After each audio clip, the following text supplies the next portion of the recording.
अब हम बात करते हैं मूवी के मेन स्टोरी पे। शुरुआत होती है राजस्थान के जोधपुर सिटी से। वहाँ पे एक मिलिट्री फोर्स एक घर के अंदर घुस रही थी और वो सभी एक बंदे को पीछा करते हुए आए थे और वो शख्स इस वक्त अपने बाथरूम में नहा रहे थे। उसी टाइम आर्मी वाले नीचे के फ्लोर पे बम लगाकर उसी फ्लोर को उड़ा देते हैं और वो शख्स जमीन पर आ गिरता है। इस बंदे की गिरफ्तारी का मेन रीजन था उमर फारूक, जो कि एक बहुत बड़ा टेररिस्ट था और इस वक्त उसे ही पता था कि वो कहाँ पे है। और अब सीन ट्विस्ट होता है कहानी में 3 महीने आगे और हमें दिखाया जाता है कश्मीर के वादिया, जहाँ पे इस वक्त मेला लगाया था। वहाँ पे एक छोटी सी बच्ची अपने बलून को पकड़ने के लिए उसके पीछे पीछे भागती है और तभी एंट्री होती है इस कहानी का मेन लीड एक्टर वीरा की। और बच्ची को इनका बलून मिलता है, लेकिन उनकी नाखून की वजह से गलती से वो फुग्गा फूट जाता है और बच्ची उसकी वजह से काफ़ी ज़ोर ज़ोर से रोने लगती है। उसे चुप करवाने के लिए वीरा उसे पास ही में हुए एक स्टोर पे से 2 बलून लेके देते हैं और उसे बच्ची को उसकी माँ के पास छोड़ देता है। उसकी माँ कहती है, इस तरह तो तुम इसकी आदतें बिगाड़ दोगी, क्या तुमने खाना खाया? हालांकि वीरा कुछ ही दिनों पहले कश्मीर के इस इलाके में आया था, लेकिन कुछ ही दिनों में काफ़ी लोगों के दिल जीत लिया। बेसिकली वीरा एक रो एजेंट होता है। तभी वीरा को अपने सीक्रेट इंफॉर्मेशन डिपार्टमेंट से पता चलता है कि उमर फारूक कश्मीर में इस वक्त आ चुका है और वो कल ही यहाँ से जाने वाला है।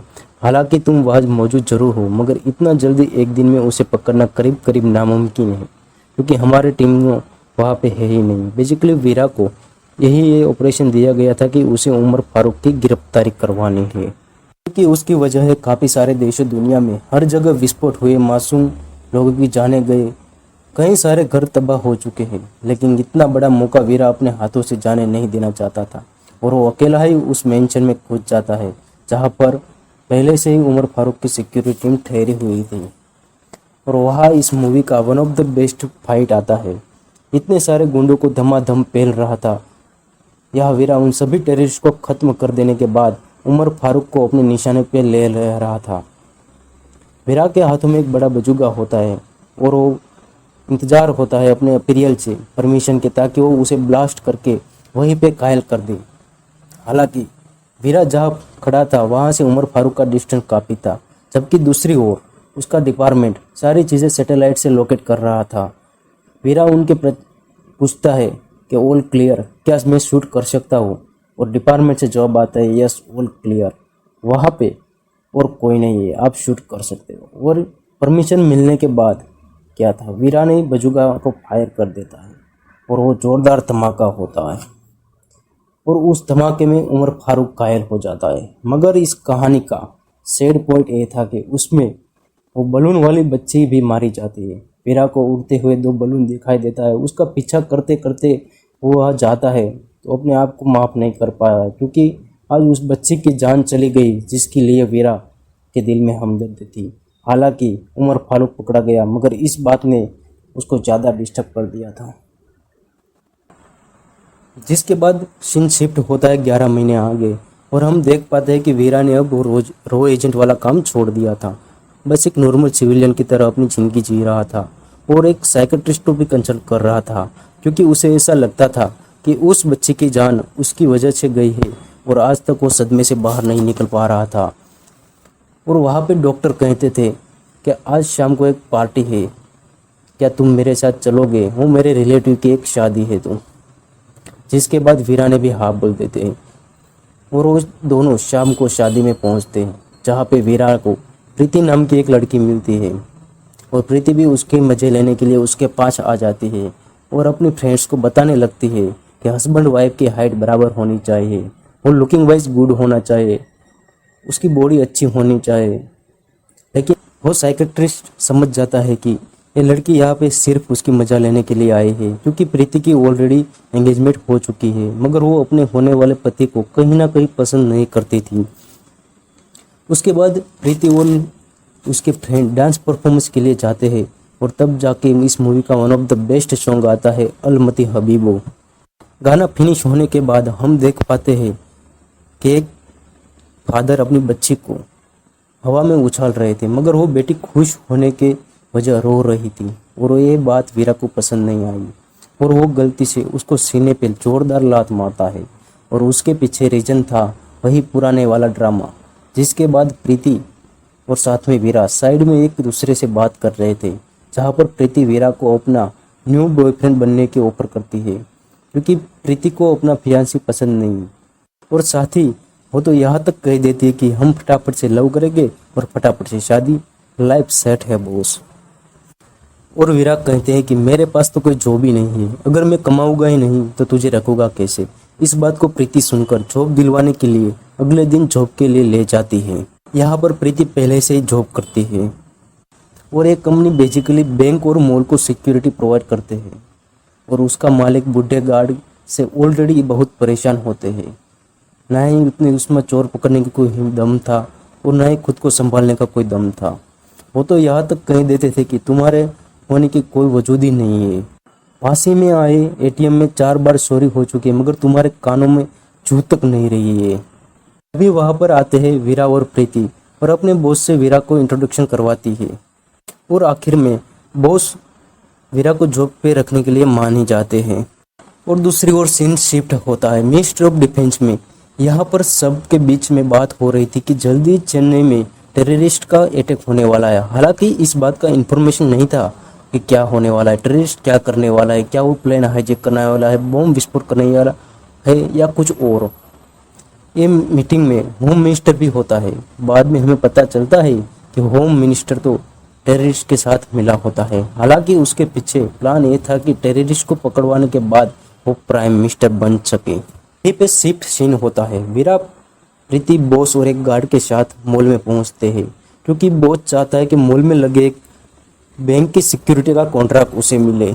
वहां पर पहुंचने के बाद वीरा वहां पे छोटी छोटी बातें नोटिस करता था, जैसे कि मॉल की एलिवेटर का बंद होना, पार्किंग गार्ड का सोना, लिफ्ट नहीं चलना और देखते देखते ही सारे लोगों का नेटवर्क चला जाना। इसी मॉल में हम प्रीति के फियांसी को भी देख पाते हैं। प्रीति को देखकर काफी खुश हो जाता है।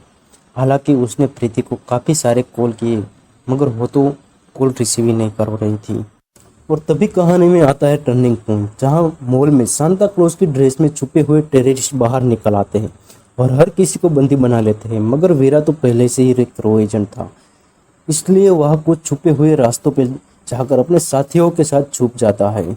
और अब तो ये न्यूज़ टीवी में भी आ चुकी थी कि चेन्नई के एक मॉल में टेररिस्ट ने सिविलियन को बंधक बनाया था और वहाँ पे करीबन 500 से ज़्यादा लोगों को बंधक बनाया था।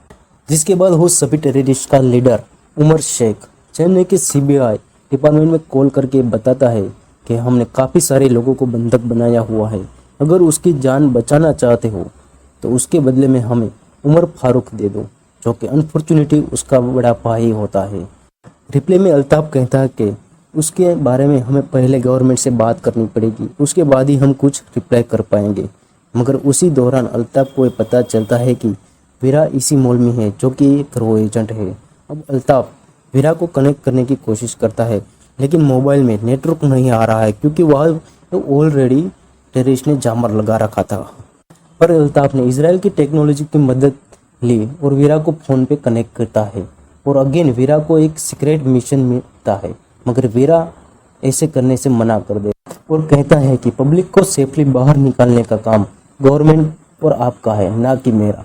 और थोड़े टाइम के बाद वीरा को वहाँ छोटी बच्ची की रोने की आवाज़ आती है और वो उसका पीछा करते करते वहाँ तक आते हैं और देखता है कि उस बच्ची का और उसकी माँ को एक टेररिस्ट हैरेस कर रहा था। और ये देखकर वीरा का मगज चटक जाता है और एक छोटी सी कुहाड़ी यानी एक्स लेके टेररिस्ट के गले पर मार देता है।